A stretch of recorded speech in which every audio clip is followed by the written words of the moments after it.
We might need to start watching GameStop again, guys. So GameStop stock is down negative 36% in the past year. Today had a little bit of a pop, was in the green because GameStop announces long-term performance award for Ryan Cohen. Immediately, what do? I wanted to see if there's any insider buying, some cluster insider buying here. Nothing too crazy, but I did see Ryan Cohen, the CEO, purchased $10 million worth of stock, and the price was $21.55. We're actually lower today at $21.21, and we are, this market, there's a lot of great names, but they're all overextended. This is not an overextended stock. Does this have a story and narrative that can possibly help this stock to 2x in 2026, let's say? I know Ryan Cohen doesn't like the traders. He likes the long-term investors. But me, I'm always about trends and themes and momentum.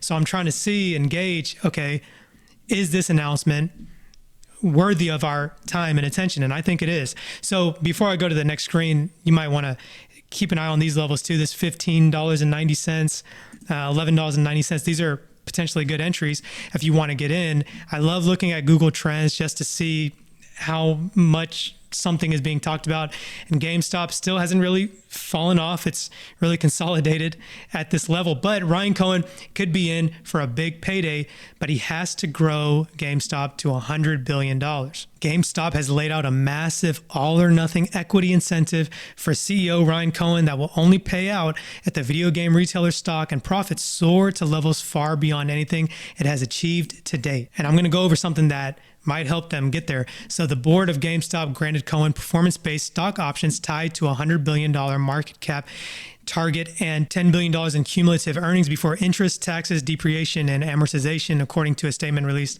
today. Under the terms of the plan, Cohen receives nothing unless the minimum thresholds are met, and there is no partial credit if targets are missed. If GameStop fails to reach at least $20 billion in market cap and $2 billion in cumulative EBITDA, none of the options will vest. So GameStop has a market cap of $9.3 billion. The company reported a net income of $77 million in the third quarter. If Cohen hits the goals, the total award will be for stock options to purchase this many shares of GameStop's Class A common stock at a price of $20.66. So that could be looked at as something good for the retail shareholders. The company has made a few moves aimed at broadening its business beyond physical video game sales, including an expansion into collectibles, trading cards, as well as buying Bitcoin aggressively with its corporate cash. So in terms of the Bitcoin purchase. So this is back in March. GameStop rose because they started buying Bitcoin. Now they might be down on this Bitcoin purchase. So it looks like they bought $513 million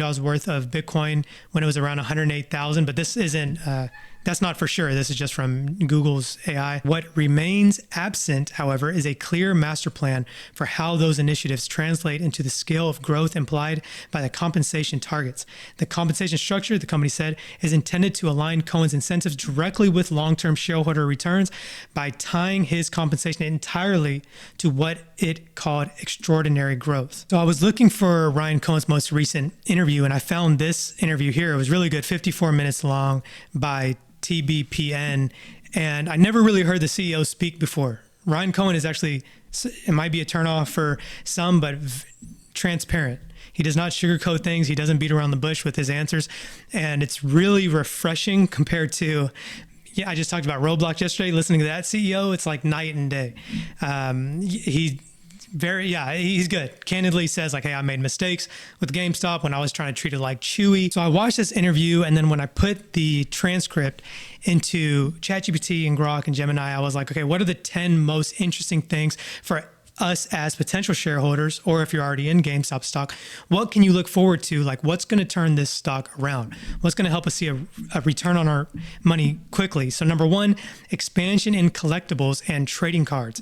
Cohen highlighted a strong customer appetite for trading cards, which sounded stupid to me at first, but this has grown from 10% to nearly a third of sales, positioning it as a high margin core growth area with remarkable potential. So he said, we're not looking for things that we're just going to make a little bit of money here and there. We really want to move the needle. We want to focus on things that's going to make a noticeable impact in GameStop. And it seems like this expansion in collectibles and trading cards is the right area to focus on, especially given the amount of growth. Number two, digital power packs as a scalable opportunity. He emphasized that digital power packs are more scalable than physical ones, with high demand where they can't get enough inventory at reasonable prices, suggesting significant upside in the digital collectible space. There's some videos on YouTube where you can see these people where it's gamified greatly. I mean, they're spending like $25 and then they get this mysterious digital card, and yeah, it's apparently working. Number three, opportunistic capital allocation with billions in cash.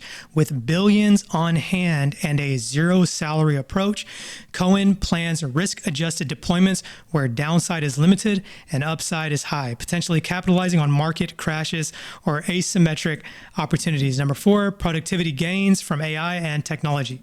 Cohen noted that AI and broader technology have increased productivity, enabling the company to do more with less after reducing corporate staff from 1,400 to 400 while becoming even more efficient. Number five, focus on real returns over moonshots, avoiding high-risk ventures like heavy digital gaming investments or VR/metaverse unless there is a clear path to profitability, ensuring disciplined growth tied to shareholder value.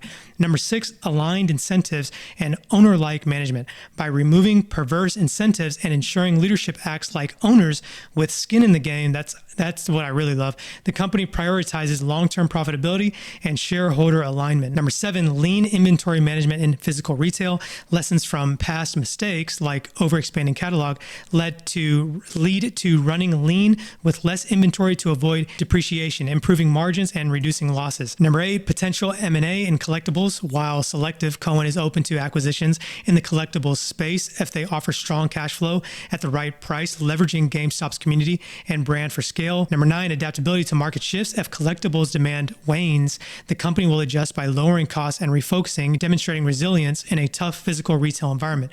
Number 10, cost reductions like biannual reporting.